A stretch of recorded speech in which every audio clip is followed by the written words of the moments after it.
Hey guys, so today on Maddie's Mix we are going to be talking about the maintenance of crochet braids. I'll tell you how I got this style, how I go to sleep at night, and how to keep it looking full and not how to, how to avoid getting it tangled and all of that jazz. So let's get started.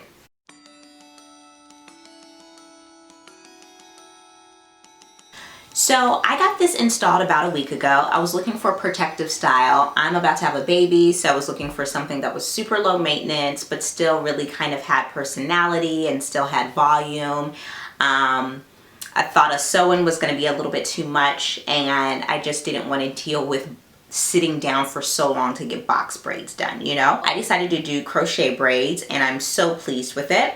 So basically, if you're not familiar, crochet braids are just you're getting your hair cornrowed and then having some type of hair looped in or crocheted in your cornrow. So if you'll look here, let's see if I can get a little closer, you can see that this is a cornrow, and then I can part my hair as well. So I can part it down the middle. See if I can do this for you guys. There we go.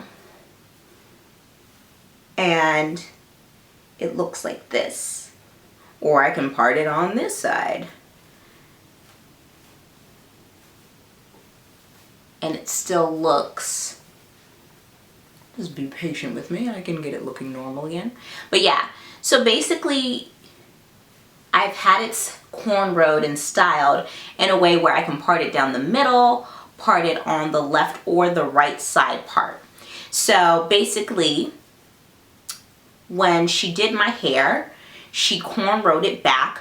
So I have 10 cornrows, and then they stop pretty much halfway here, and then the rest in the back, I believe she did 5 bigger braids in the back, just because you want it to be a little bit more precise and full in the front, because in the back inevitably it's going to get big or whatnot. So we did bigger braids in the back. So all it is, 10 cornrows, or however many cornrows works for you. Some people do 12, some people do 15. I think it's depending on the size of your head, the fullness of your hair, and all of that. The type of hair that I'm using, I am actually using Marley hair. So you may be familiar with Marley hair. I believe that a lot of people braid with it and even do the lock extensions with it.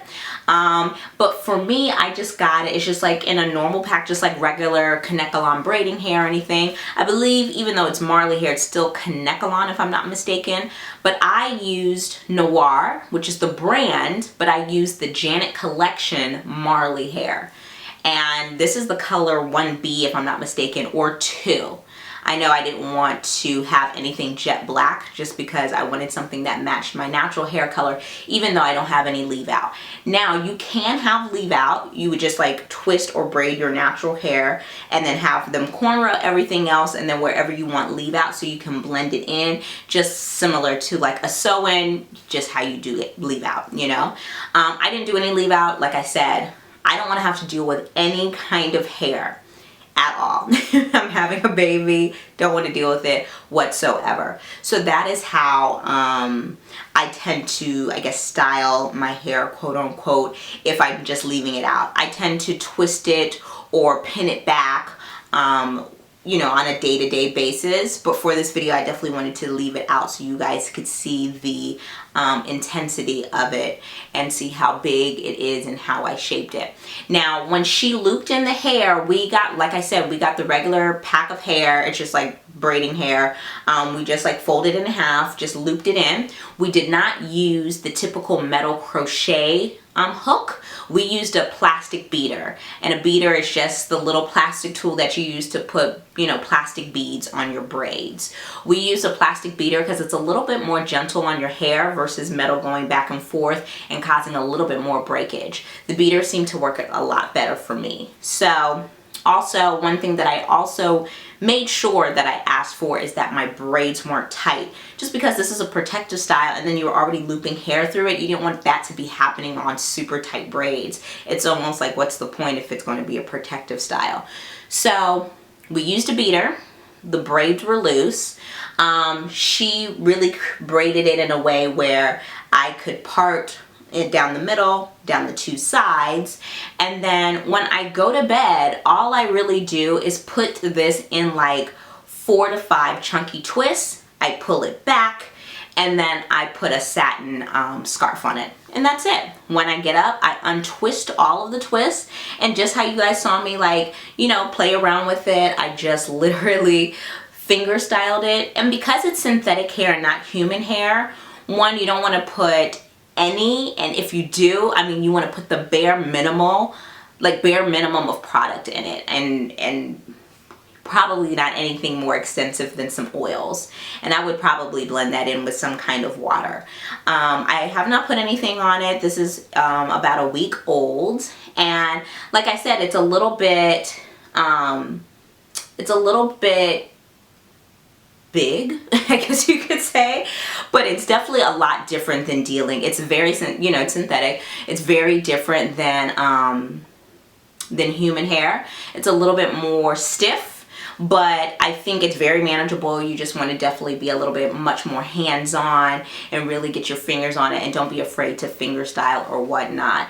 Don't like pull and tug at it like you said. You probably just saw me like pull like a little kind of like knot. If anything, you just want to like pull gently, but after, like, while you're holding the tips, because you don't want to, you know, one, tug at your protective style, and you don't want to loosen any of the loops that she's, you know, that your stylist has put into your braids. As far as styling is concerned, like I said, I have a few go-to styles, and I'll probably make a separate video for that, but you can 2-strand twist it. What you want to do is just get like a brush and just lightly, you know, brush it out and 2-strand twist it, dip it in hot water, and then, you know, kind of go to bed or whatever, or after 5 minutes of it cooling down and drying, untwisting it, and then you'll have a twist out.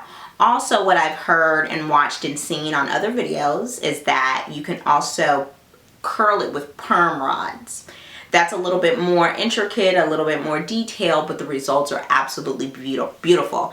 And I know that's something that I'm considering, and once I do that, I will certainly come back, even if it's a 2-minute video, just to show you guys how it came out and how I got it to look the way it looked. It definitely will cause a little bit of shrinkage, but totally worth it. That was another reason why I kept it so big, because I knew that I was going to possibly be doing the perm rod curling kind of thing. Once you get it done, if you don't cut the hair and you do it just the full length, you know, so you just fold the, you know, just how you would get box braids, you just fold the hair and you loop it through, it is going to be very, very, very, very long, and possibly even very, very heavy. And so you just have to take the scissors and angle down to cut your hair, just because it's synthetic, it's super thick, so you're not going to be able to use like shears or thinning shears or anything like that. So you want to cut down at an angle to lighten up the thickness of the hair and to make sure that you don't create like a super blunt cut. And you just want to shape it to your face and make sure it works for you. I tried my best to cut it in a way, I'm by no means a professional, but I tried to cut it in a way that it worked. When I did a side part, I did a middle part, and I'll do the middle again just so you guys can see. Just so it worked in any capacity that I'm wearing my hair. So yeah, you can't be afraid to really work with it. But I love it. I love the texture, and to be honest, this will probably be my go-to hairstyle probably for the next year, just because I need something low maintenance, dealing with the baby and being a new mom, and, you know, still being on the go and going to work and all of that. So that's it. I just wish I would have known about this like like years ago. I wish I would have known about this, but this seems to be like the new kind of hair trend, and I'm so glad I gave it a try, and I just wanted to make sure that I shared my maintenance tips with you. Also, if things get like really knotty or you have like a little mishap from your twist, don't be afraid to just snip some of the edges, you know, and just play around with it. But you definitely want to make sure that you're, you know, finger styling it on a daily basis so you don't have any issues whatsoever. If you want more fashion tips or beauty stories or how-tos, tutorials, I have more videos and articles on COCOAFAB, so you definitely want to check out COCOAFAB.com. And you want to follow them on Instagram and Twitter at MyCocoFab. That's it. I hope that this has been helpful, and I will talk to you guys later. Bye.